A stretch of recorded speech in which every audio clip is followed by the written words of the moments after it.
nosso público, né? Falar um pouco aí da Opa, sua história. cara, vamos lá. Resumidamente, é, eu comecei a criar a Hot em 1989, no mesmo ano que eu entrei na faculdade de medicina veterinária. Aí eu fiquei, vamos dizer assim, de certa forma, ativo na criação até 1993. E nessa época eu estava bem presente ainda com os cães. Aí eu passei mais uns 4 anos ainda com cão. Só que daí eu já estava envolvido em outras, em função profissional, etc e tal. E depois eu acho que o meu último cão faleceu no ano 2000. E aí de 2000 até 2015, que foi um intervalo aí bem longo, eu acompanhava, mas acompanhava meio de longe, assim. Escutava que tinha importação aqui, importação ali, né? Dava uma fuçada de vez em quando tentando ver o que estava acontecendo por fora, ainda de forma bem limitada, porque não tinha muita coisa na internet. E aí depois de 2015 eu decidi voltar e aí a gente pegou com mais força aí de novo na raça, né? Aí com um foco bem diferente do que eu tinha no início. E estamos aí, né? Legal receber o convite de vocês aí. O nome do grupo, né? É, Sinofilia, é isso? Sinofilia funcional? Matilha Matilha, funcional, né? matilha funcional, perdão. Matilha funcional. E, e eu acho que, assim, o meu ver, a criação de cães, quando a gente fala de grupo 2, né, cães de trabalho, tem que ter um foco em seleção de trabalho, senão se perde o objetivo da raça. Bacana. Eu acho que hoje essa live ela vai ser muito proveitosa, né? Porque a gente conseguiu encontrar um criador que realmente você obteve alguns resultados na criações de cães de trabalho, né? E é o foco do nosso canal, né? A gente, como já falei, é 5 amigos que compactua com essa ideia e a gente achou por bem criar esse canal para a gente tentar desenvolver aqui no Nordeste essa cultura, explicitar para as pessoas cada vez mais que tomem conhecimento que existe os dois lados, né? Existe o cão de exposição, existe o cão de trabalho, que também tem os esportes, né? Que a gente pode fazer com os cães, como o IGP, né? Então hoje Uhum. trazer você aqui é um prazer pela sua bagagem, pela experiência que você tem, que é muito válido um criador do seu porte hoje no nosso canal. Eu queria te fazer uma pergunta, André.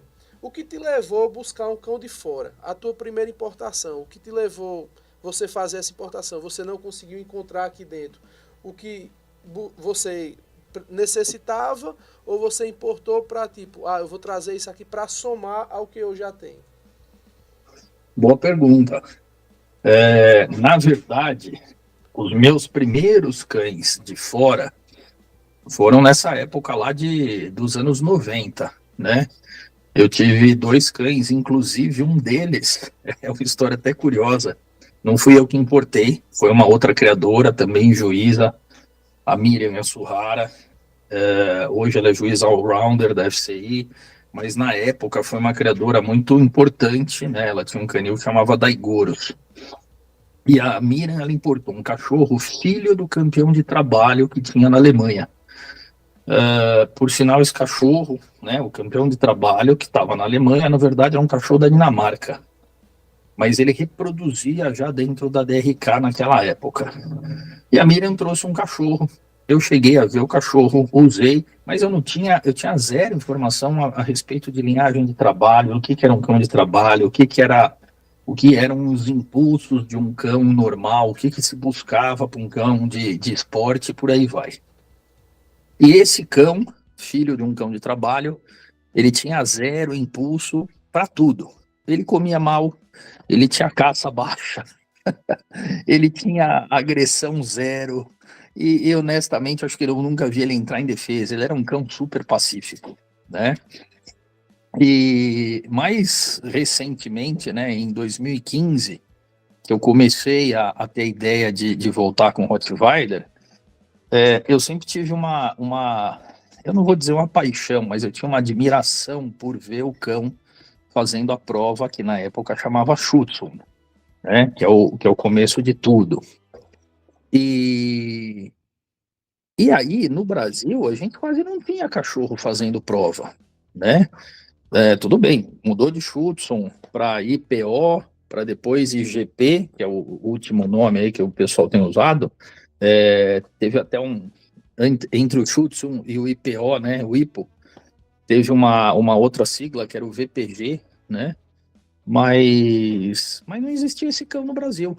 Existia no pastor alemão, existia no Mali, mas e no Rottweiler?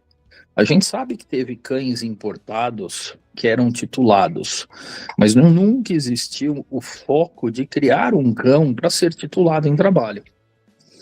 E para mim, nessa época, a ideia era: você pega qualquer cão, cuida bem dele, treina bem ele, e ele vai fazer a prova. E uma visão bem errada, na verdade, do que é a coisa, né? E também, por ser veterinário, trabalhar com ortopedia, que é a minha área de atuação principal, eu sempre me preocupei muito na questão de saúde articular, tanto na parte do quadril, quanto na parte do cotovelo, né? E só um minutinho, tá forte pra caramba. Tem uma luz agora aqui, talvez vocês estejam me vendo melhor. Bom, e aí, nessa época, em 2015, eu comecei a procurar, então, cachorro fora, né? Com a história da internet, ficou muito mais fácil a gente ter contato com canil, ficou muito mais fácil ver linha de sangue, etc. E eu passei, sem brincadeira, acho que uns 6, 8 meses estudando linhas de sangue. Já existiam canis bem conceituados, desde a época que eu comecei lá nos meados dos anos 90, e eles continuavam até 2000 e pedrada, né? E óbvio, surgiram outros canis também, né, nesse intervalo, eu comecei a ir atrás disso. Então, minhas primeiras importações foram cães, filhos de cães de trabalho. Então, vamos dizer assim, um dos meus pré-requisitos foi trazer um filhote que o pai e a mãe fossem titulados em trabalho. E sempre buscando dentro da linha de sangue alemã. Por quê? Porque eles são melhores? Não, não é questão de ser melhor ou não. É questão de existir um controle, tanto na parte da seleção quanto na parte do trabalho, já de inúmeras gerações, né? Então, esse foi o meu foco de iniciar as importações. E depois disso, que aí eu fui entender que não é porque o cão é filho de um IGP3 ou de um IPO3, com uma IPO3 ou com um IPO1 ou sei lá o quê, que o cachorro vai ser um cão de trabalho, né? Aí eu comecei a entender e aprendi com alguns colegas, aprendi com alguns treinadores. Teve um que até hoje se tornou um grande amigo, que é o Fábio Bueno. Aí eu comecei a entender um pouquinho mais do que o cão precisa para fazer o IGP, né? O tal dos impulsos, que quando você pega um filhote super cru, sem informação nenhuma, você acha que está tudo bem e não é bem assim, né? A coisa funciona de uma forma um pouquinho mais difícil. Interessante sua pontuação aí. Inclusive o Fábio Bueno se faz presente na live, né? Seja bem-vindo Boa. aí. Isso aí é muito importante, que nem você falou, assim, só reforçando, né? Que eu acho que não existe essa questão do lado certo ou errado do cão de exposição ou de trabalho. Existe o caminho que você quer seguir, que inclusive a gente teve essa conversa aqui no WhatsApp, né? Porque é importante isso, você seguir, vamos supor, estou fechado aqui no trabalho, eu vou fazer uma seleção de animais de trabalho, então é muito bom essa seleção, e hoje a gente vê que no Brasil a gente tem uma referência aí da América Latina, e quem sabe até a nível mundial a gente pode referir do seu canil pelo seu trabalho e suas conquistas, né? Nosso amigo tem uma pergunta para fazer, e nosso amigo Márcio. Boa noite, meu amigo André. Opa! Veja bem, a gente aqui na Sinofilia tem uma discussão antiga, né? sobre cão de trabalho e cão de exposição. Uhum. Você acha, dentro da sua experiência na criação, que é possível conciliar o cão de trabalho com o cão de exposição? Eu acho que sim. Eu acho que sim. Na verdade, dentro do Rottweiler, eu acho que existe, apesar de existir linhagens de trabalho, tá? Deixar isso bem claro, existe, tá? De forma geral, ainda a criação tradicional alemã, ela foca tanto num cão que participa de exposição, quanto um cão, esse mesmo cão que vai para a exposição, é um cão que participa das provas de beleza, vamos dizer assim, né? Do show. Muitos dos Clubsieger, que é o título máximo dentro da raça Rottweiler, são cães titulados em trabalho. Né? A gente teve um no Brasil que foi bicampeão da Clubsieger, que era um cão que tinha Hipo 1. Recentemente, um cão que ganhou era Hipo 2.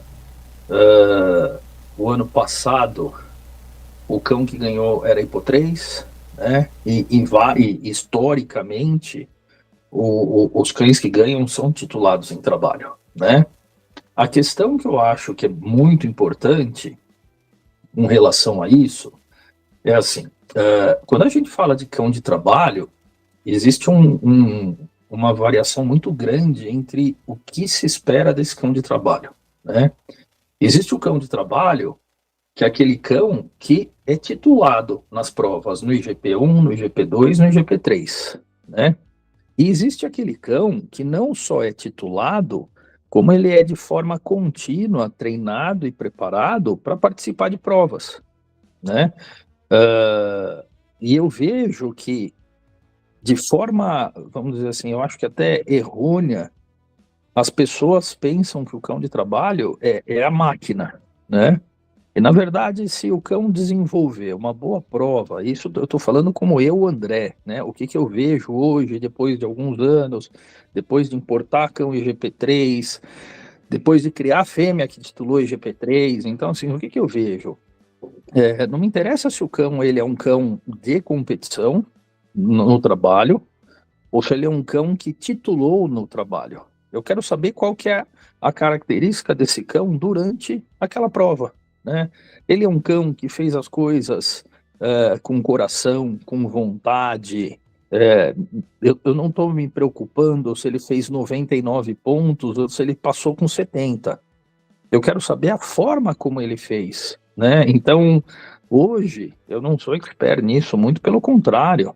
Estou aprendendo muito, continuo lendo e continuo vendo vídeo, continuo tentando entender as coisas, mas me preocupa muito mais a qualidade desse cão, né? Então, eu vou dar um exemplo que muitas pessoas veem, né?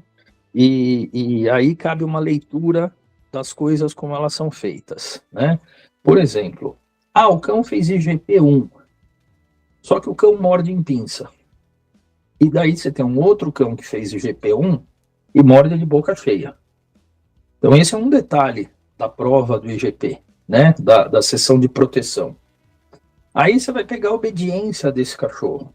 De repente, aquele cão que morde de boca cheia, na obediência dele, ele não tirou uma nota tão alta, porque ele é um cão mais difícil de controlar, ele é um cão mais, vamos dizer assim, mais visceral, ele tem vontade de fazer as coisas, mas ele não é tão redondinho na hora de fazer a condução, de fazer os exercícios de forma perfeitinha, né? E óbvio, tem a primeira sessão, que é a sessão do faro, que a gente também entende que o cão tenha que desempenhar de forma adequada, né? E aí, assim, o que a gente busca, né? O que é mais importante para o André? Hoje eu entendo que a qualidade da mordida é uma característica que dizem ser hereditária, né? Então eu busco um cachorro que morde de boca cheia. Eu busco um cachorro que morde e fica com a boca estável e aperta. E o aperta é a informação que eu tenho do figurante. Porque eu não sei se o cachorro está apertando a boca ali. Eu, pelo menos, não consigo ver isso.